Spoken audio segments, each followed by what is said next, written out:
The movie is set in a dystopian future in 2034, where South Korea has been ravaged by a deadly flu.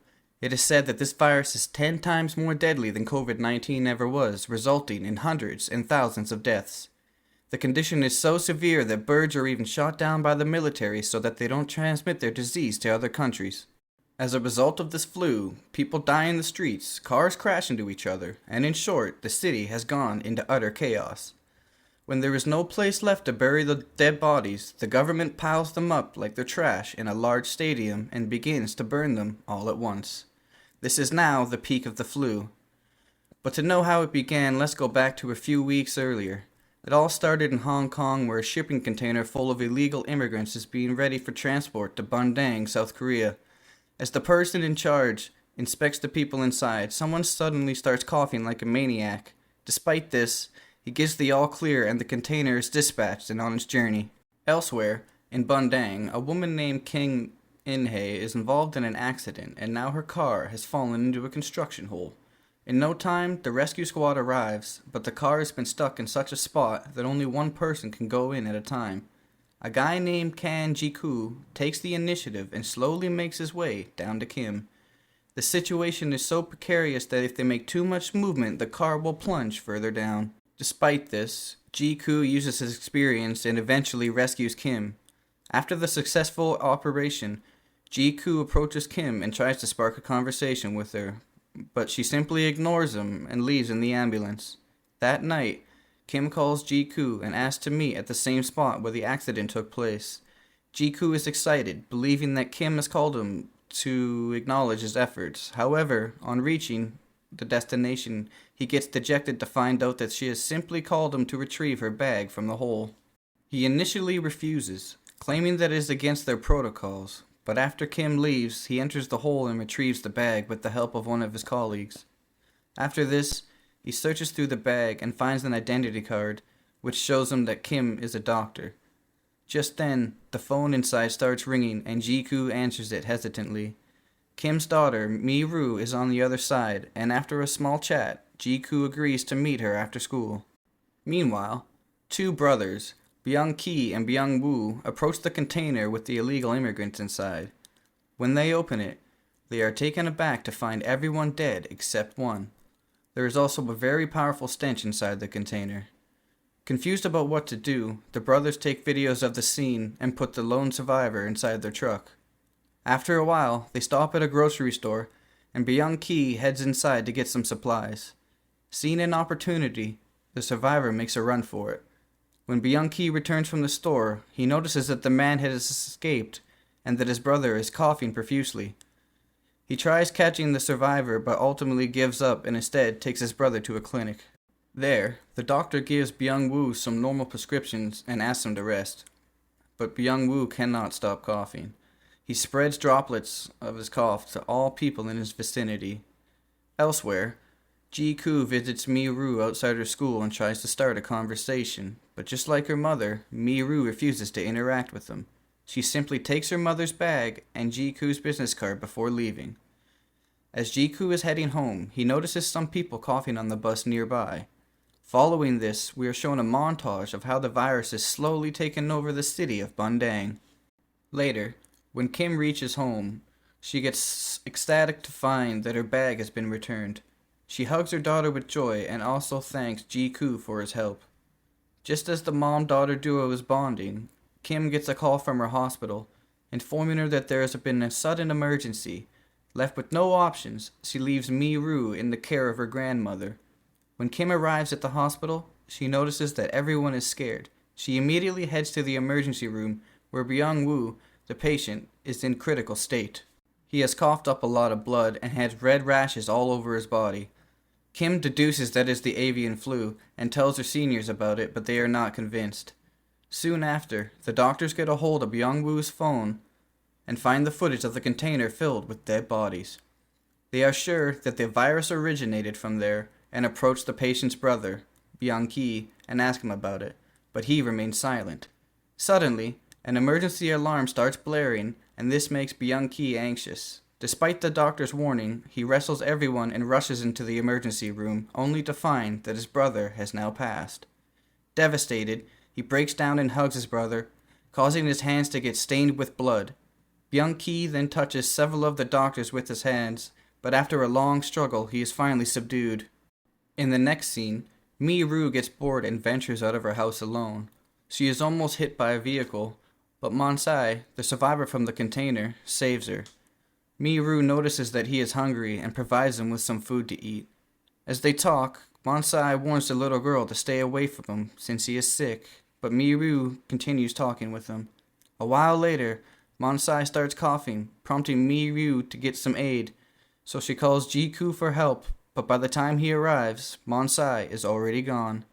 By this time, thousands of people in the city had become infected by the virus, resulting in the hospitals becoming overcrowded with patients. On the other hand, Kim, along with the team of the KCDC, locate the container and incinerate all the dead bodies inside. However, a large swarm of rats that have been feeding on the corpses manages to escape into the city. Meanwhile, a medical team consisting of top doctors from around the world hold an emergency meeting.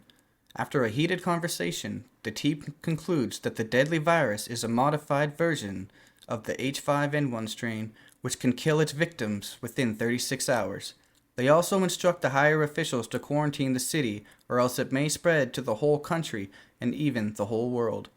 Elsewhere, Ji-ku has taken Mi-ru to a supermarket. There, they have lunch and start bonding, while sharing some of their secrets with one another. After a while, as they prepare to leave, chaos begins to unfold. People start coughing up blood and fall to the floor. Some of them even die right on the spot. Ji-ku notices a woman about to fall down the escalator and saves her, but in the process he loses sight of Mi-ru. Back at the emergency meeting, the doctors and politicians get into an argument as some of them deem the quarantine unnecessary. During this time, a series of accidents occur outside, resulting in mass casualties. Now, the virus is spreading at such a rapid rate that the hospitals and communication systems have become overwhelmed, and the quarantine is forcefully initiated. Fearing for their lives, the politicians and doctors decide to fly to Seoul and continue their research there. As the researchers plan to evacuate the city, Dr. Kim informs her colleagues that she will join them later after she finds her daughter. She calls Mi-ru, but Ji-ku picks up and briefs her about the situation in the supermarket. Wasting no time, she reaches the place, but is devastated to find that her daughter is missing. Soon, the situation gets out of control when people start looting the stores and fighting each other. As a result, the army is deployed and a huge brawl ensues. Kim and Ji-ku search for the little girl amidst the chaos, and after a while, they finally locate her. The three then get out of the supermarket just before the shutter is closed. Once they are out of the danger, Kim requests Ji-ku to leave the city along with them, but he refuses, claiming that it is his duty to help the people. He then hands Kim his car keys and sends them away. After a while, he teams up with one of his colleagues and releases the people trapped inside the supermarket. Meanwhile, Kim and her daughter reach the airport and pass the security checks. But just as they are about to head towards the final chopper to Seoul, Mi-ru starts coughing, and as a result, they are denied entry. That night, the Korean Army, along with the U.S. forces and the KCDC, reinforced a strict lockdown throughout the city. All the residents are relocated to a quarantine camp. At an emergency meeting in Seoul, the politicians team up with national and international physicians and come to a conclusion that the citizens will be tested and then segregated as infected or uninfected. One of the politicians claims that mixing the two sets of people will result in an even bigger spread of the virus, but the others tell him to remain silent. Their plan is to release the ones who don't show any symptoms, while the infected will be treated in a separate ward. Meanwhile, at the camp, Kim arrives with her daughter and notices the dilapidated state of the place. People barely have space to move, let alone live. Some of them are already coughing up blood, while others live in constant fear that they will soon be infected next. Later, while Kim is trying her daughter's hair, she notices red rashes on her neck. Despite this, she takes Mi-ru through the examination room and into the quarantine camp. The next morning, on the government's orders, some soldiers gather on rooftops and shoot at birds, fearing that they will transmit the virus to other places. Down in the camp, Monsai is finally discovered by the authorities. After examining him, the doctors are taken aback to find out that he has somehow overcome the virus and developed an immunity. They then call Kim to start working on an antibody, as she is the only doctor in the camp who knows about the virus. A few hours later, Kim is successful in extracting the antibody from him. However, when she presents the idea of injecting the antibodies directly into a patient, her seniors reject it. Later that day, while Kim is trying to smuggle her sick daughter out of the place, a couple of quarantine staff members arrive, trying to locate Mi-Ru using her tag number 2066. They mention that her results came out positive and they are there to take her away. Kim is devastated that she is going to be separated from her daughter, but just then, Ji-Koo steps forward and introduces himself as number 2066. With this, the guards take him away to the infected zone. Later, one of his friends spots him and cleverly uses his own card to take Ji-Koo out. Elsewhere, Kim enters the special tent where Monsai is being held. Even though the higher authorities instructed her against injecting the antibodies directly, she proceeds to use it on Mi-Ru, who has now become extremely sick. Kim starts a transfusion between her daughter and Monsai, but a few moments later the troops notice her and barge inside. They then put her to sleep and take the infected Mi-Ru away. In the next scene, Ji-Koo witnesses guards transporting a child's body into the contaminated zone and assumes it's Mi-Ru's. He pursues the men and discovers Mi-Ru's handbag along the way. Soon after, he reaches a place where thousands of infected corpses are being wrapped up in plastic. Some of them aren't even dead yet. As Ji-Koo continues searching for Mi-Ru, he comes across a horrific sight. A large crane is grabbing a pile of dead bodies and dumping them into a stadium, which has now become an incineration pit. Fearing the worst, he immediately heads down to the pit and starts looking for the girl. As a large flame burns the bodies, Ji-Koo suddenly hears a ringtone and realizes that it belongs to Mi-Ru. He rushes to the location and finally discovers the little girl wrapped in plastic, still alive. Meanwhile, the tension inside the quarantine camp has reached a boiling point when an officer fatally shoots an infected soldier. The crowd goes wild and erupts out of the camp. On their way out, they notice Ji-Koo saving Mi-Ru from the burning pile of corpses and deduce that the infected are being incinerated alive. Because of the public outburst, the medical personnel decide to leave the place and continue their research on Monsai elsewhere.